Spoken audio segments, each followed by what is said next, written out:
Hey, what is up, fight fans? In today's video,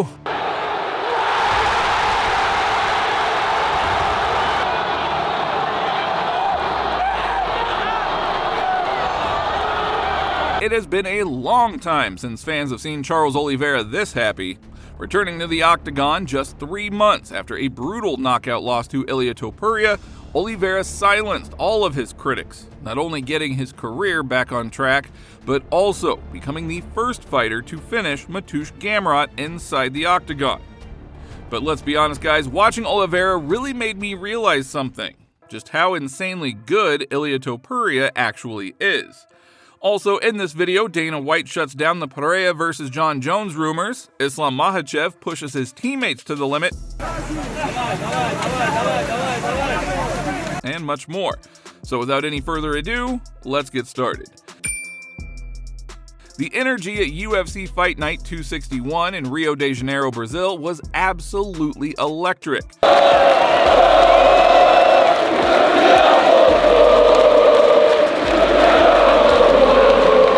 In the main event, two elite lightweights met inside the Octagon. The number 4 ranked Charles Oliveira took on the number 8 contender Mateusz Gamrot. But here's the thing: after that brutal knockout loss to Ilia Topuria, everyone was talking like Charles was done. People called him a finished fighter, a tired old lion, and said that he should retire before things get worse.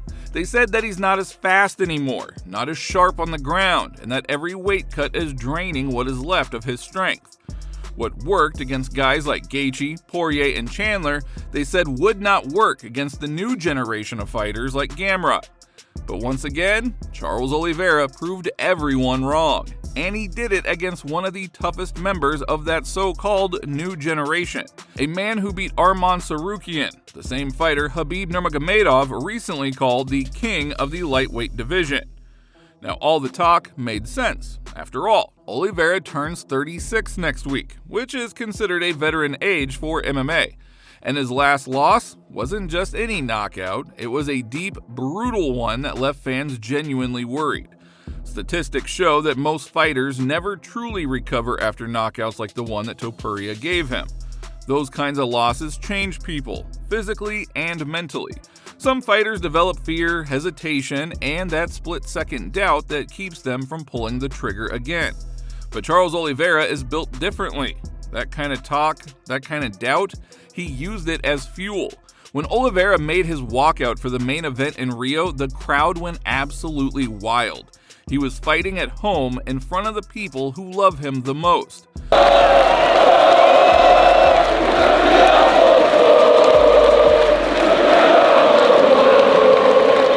Fans chanted his name, showing pure love. Oliveira brought his whole family, his kids, his parents, and you could see in his eyes that this fight meant more than just a comeback. It was personal. As soon as the fight started, Oliveira came out aggressive, throwing hard combinations. He caught Gamrot with a clean 1-2, which forced the Polish contender to shoot for a takedown.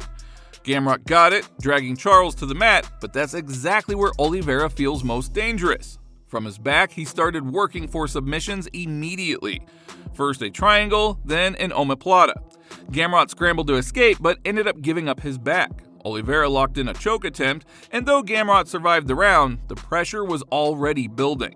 In the second, Oliveira flipped the script. He took Gamrot down, past his guard, and once again took the back. And this time, there was no escape. Gamrot had no choice but to tap. The old lion had just submitted one of the new generation's best grapplers.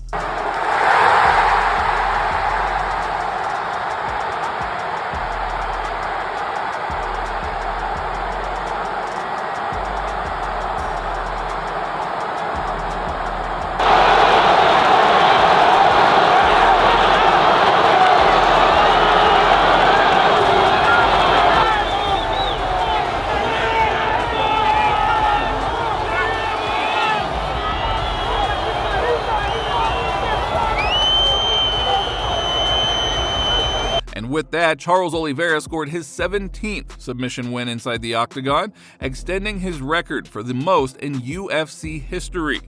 The arena in Rio exploded in cheers. It was a hero's moment, a redemption story, and a reminder that even at 36, Do Bronx is still one of the best, most dangerous men in the lightweight division.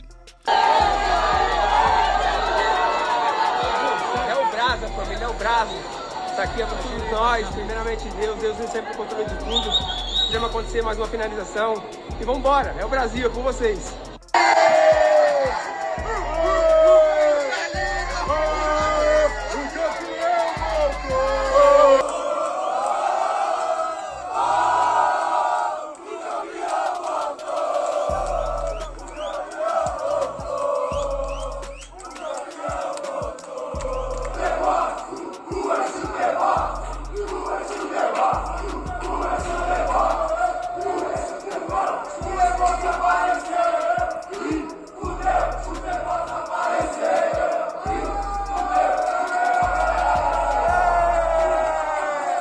A gente tá chegando no hotel. Olha, a gente tá chegando, Charles.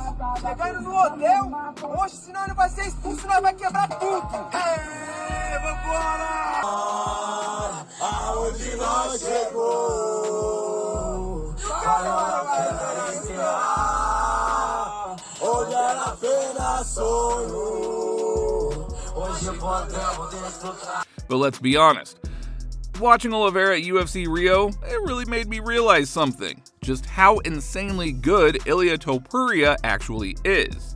After Topuria knocked out Volkanovski, Oliveira, and Max Holloway, a lot of people tried to downplay the Georgian's accomplishments. Many said that these guys were past their prime, that Topuria just beat veterans.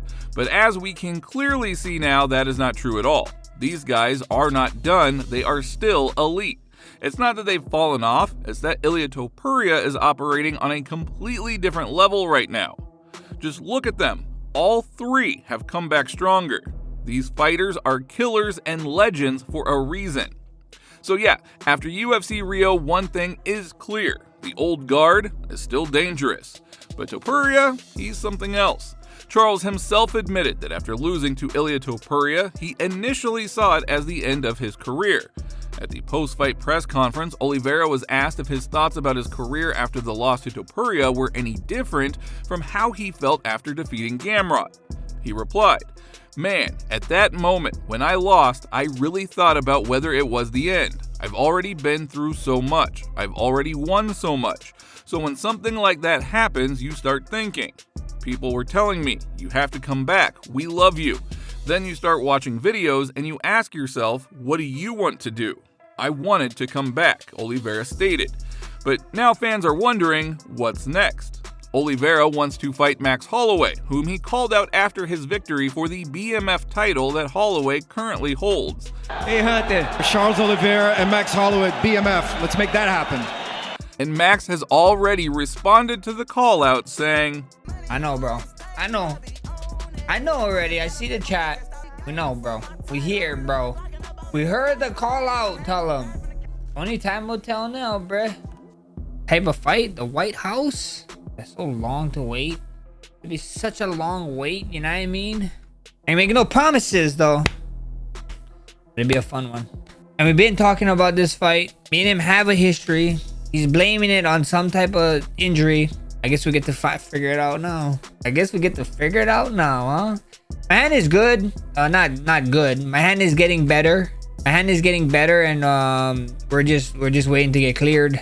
I haven't really got back on the mats yet. I've been doing some strength and conditioning, but that's about it. We'll be back sooner than later. So.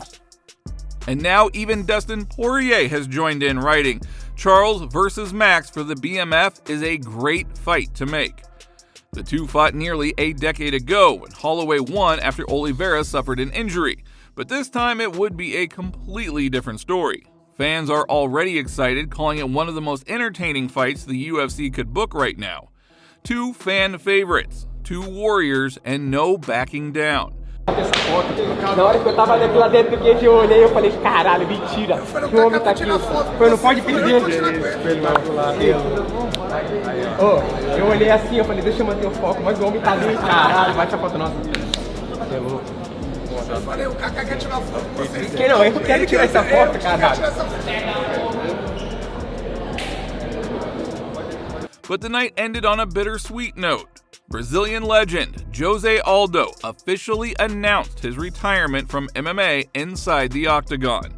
The crowd gave him a standing ovation as he thanked the fans for years of support.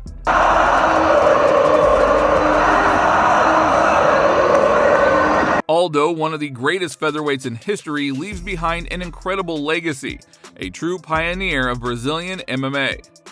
In other news, UFC President Dana White has officially denied the rumors about Alex Pereira and Jon Jones headlining the UFC event at the White House next June. We haven't discussed a single fight for the White House show, and we won't until February. Everything you hear before that is total nonsense, Dana posted online. Now this comes just a week after Pereira reclaimed his light heavyweight title and revealed that he broke his foot against Magomed Ankalaev. Because of the injury, Pereira said that he won't return to action until that June event if everything goes according to plan. After stopping Magomed Ankalaev, Pereira had a savage reaction to how quickly the fight ended. "I wish it went a little longer," he said. "I didn't get to slap him in the face." E antes das cotoveladas, consegui aplicar um golpe contundente ali, onde ele sentiu e veio agarrando nas pernas ali e tal. Uma sensação muito boa, né, cara? A gente, quando eu bati ali primeiro ali, que eu vi o sangue, aí eu comecei a bater e tal, aí o árbitro veio, separou ali, né? Mas eu achei que faltou um pouquinho mais, porque eu tinha prometido dar uns tapas na cara dele e eu não consegui fazer isso. Mas dia 4 de outubro, eu vou bater em você. Vou bater de mão aberta. A sua cara.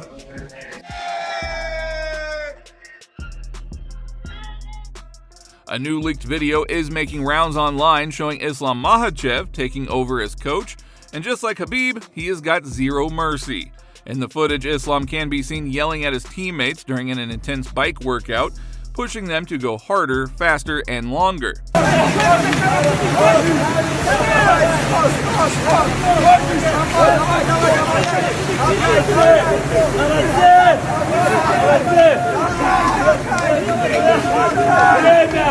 This level of intensity has become the trademark of the Dagestani camp. Whether it's wrestling, grappling, or conditioning, Makhachev and his team always brings that championship mindset. Tom Aspinall looking sharp in some new training footage. Tom Aspinall looks ready for war. In a new video shared by his team, Aspinall was seen tearing through punching bags with insane speed and power.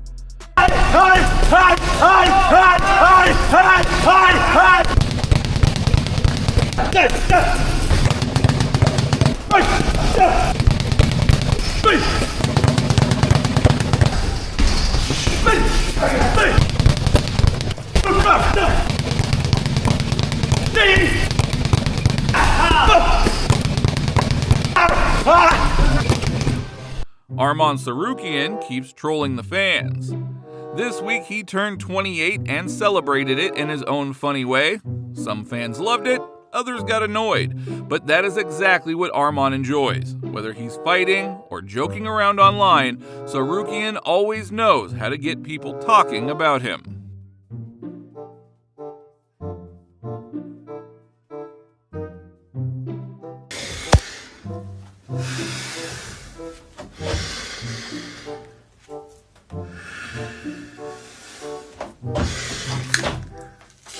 Let's go for that.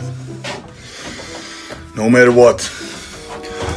No matter what's the result is, daily routine, we have to keep going forward. But don't forget to like and subscribe. We are almost to 100,000 subscribers, so let's do this together while we hit that milestone.